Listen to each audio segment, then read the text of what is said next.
Masarap ang aming pagkain. Itlog na buro, ano? Oh, mga inday, mga dong, masarap ang aming pagkain. Halika na kayo.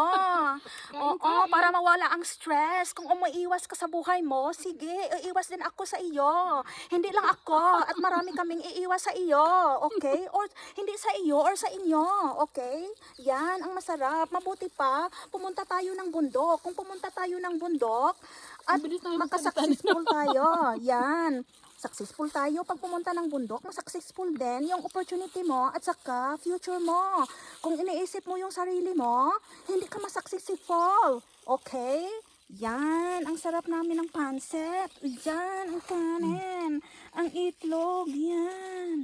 Yan si tita namin ang bait. Maintindihan, maalalahanin, helpful, loving, and caring. Yan ang aking friend. Kain. Simula 23 pa rin yan kami, nagka-classmate, ang bait, maintindihan, binigyan kami ng gift at si Tita Flo magbigay ng banana cake. Yan.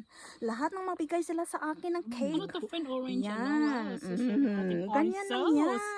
Orange chicken.